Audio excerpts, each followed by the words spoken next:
Last night, my buddy was like, "Hey, you want to check out this movie called I Care a Lot?" And I was like, "Sure."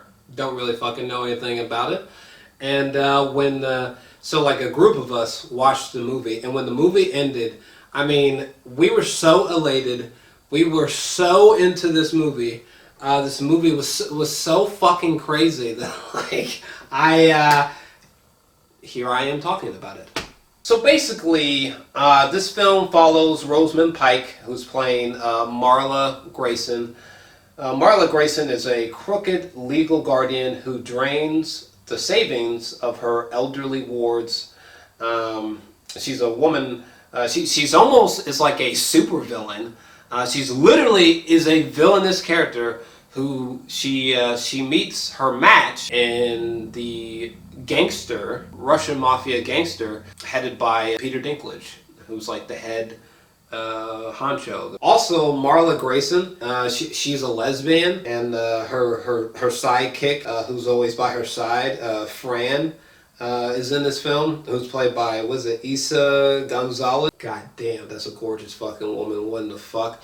And the chemistry between fucking, was it Fran and Marla, is 100% believable. They're actually a really sexy couple. Also, Rosamund Pike has one of the freshest fucking bowl haircuts I think I've ever fucking seen. Her haircut is so goddamn precise. It's like perfectly symmetrical to her fucking skull. She's like a shark. She is literally is like a shark. The way that Marla and Fran are just draining the funds out of these poor, innocent, elderly people, it's just so goddamn insane. And in many ways, the movie is it's almost like a female version of Jordan from The Wolf of Wall Street. You know what I mean? That's essentially what this movie is like. At times, there's also like a strange, quirky, comedic tone that kind of reminds me of Better Call Saul as well. Having Peter Dinklage as like the main head gangster guy was a lot of fun. There's a hilarious moment where fucking, what is it, Alexei, played by Nicholas Logan, he walks into the room and fucking like Peter Dinklage is just fucking, he's balancing from the ceiling being like, This movie is so fucking weird, fam. Remember when Peter Dinklage he just punches Marla in the fucking face, he knocks out a tooth? Not only does she save the tooth, she fixes it back into her fucking jaw. For most of the night, she keeps her tooth in like a jug of milk.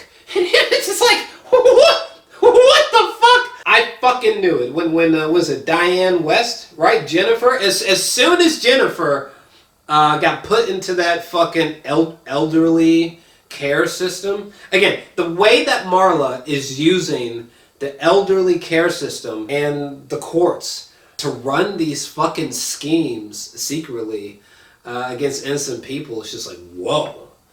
I must say, this movie, it does a great job of making you think like, fuck, how many Marla Graysons are out there?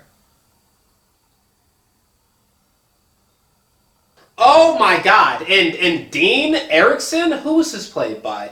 This fucking handsome ass fucking man. Who is this man? Chris Messina? Listen, I'm not very familiar with this man, but not only is he like strikingly handsome, but like flat out, Dean Erickson was so fresh in every single goddamn shot, okay? And like his suits, his clothing, he was just so goddamn fresh to me. The beard, the hair, it was just immaculate. He had this kind of swagger to him, you know? The way, the banter between him and Marla when they first meet, it's just so wonderful. It's so scrumptious. The beginning of this film, it had me a little bit worried. At first, it seemed, particularly from a dialogue standpoint, at first it seemed a bit preachy, a bit too on the nose. It seemed a bit social justice warrior-ish at the beginning. For example, there's a moment where Marla, she confronts this guy, was it Fellstrom, right? Played by Macon Blair. When Marla confronts Fellstrom, and she's like, "Listen, if you ever spit on me again, I'll take your cock and balls and I'll just rip them out." Like that whole piece of dialogue that she was saying there, that whole speech that she gave, like, it's like, okay, you want to portray Marla as strong, independent, and unafraid of douchebag males. That's great, but it's like, do we really need to have that verified through her dialogue? Could we not have had that just verified just through her actions? You know? But from the moment that Jennifer is taken and she's placed into an elderly care system, and Peter Dinklage comes upon the scene, from there to the end credits, this movie is a fucking blast. Okay, the movie, it constantly has Peter Dinklage and Marla, you know, writing themselves into a corner, you know, and you're like, how are they going to get out of it? How are they going to get out of it? They're constantly are in these situations where it's like, how are they going to overcome the odds? Like, where's this movie going? Why is this movie so wacky and more entertaining than it has any right to be with this silly plot execution? And also, Peter Dinklage has some of the worst henchmen I think I've ever seen in my entire life. From the moment that Marla Grayson gets kidnapped and Peter Dinklage like punches her tooth out, this is where the movie gets really flawed, in my opinion. There's definitely some clever things going on, but the movie kind of jumps the shark by making Marla live, and pretty much everything that happens beyond the point of Marla getting her tooth punched out, everything that happens after that is so exaggerative, it's so implausible, it's so unbelievable that, yeah, the movie definitely kind of completely jumps the shark. So yeah, I don't know, they had me in the first half, but they definitely lost me in the second half. I mean, I'm not gonna lie to you, the ending, it is clever, you know, there's a lot of clever things going on, but the movie, I feel like the movie gets too ridiculous for its own good.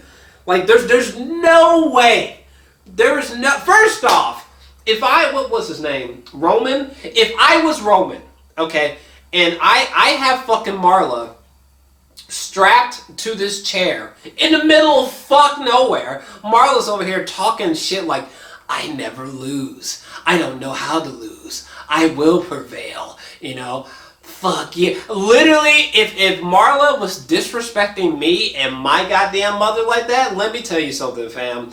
Fuck, you know, trying to drug up Marla and trying to drive her off a cliff. Literally, if it were up to me, okay, I would not have sent henchmen into the nursing home to try to extract Jennifer. If I would have found Marla and been like, listen, I need you to release my fucking mother.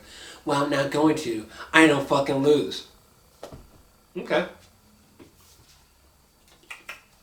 BAM! And I would have shot her between her fucking eyes and on some Breaking Bad shit. I would have put old bitch into a barrel of acid, buried that shit 5 states away in the middle of fucking nowhere, and just fucking kept it moving. Okay. It's definitely a fun film.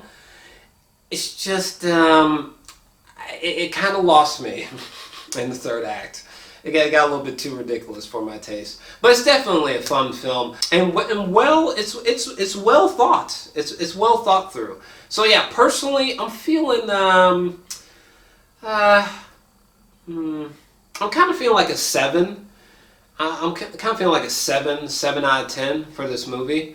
The plot armor for Fran and Marla was just way too strong. It was just way too strong for me.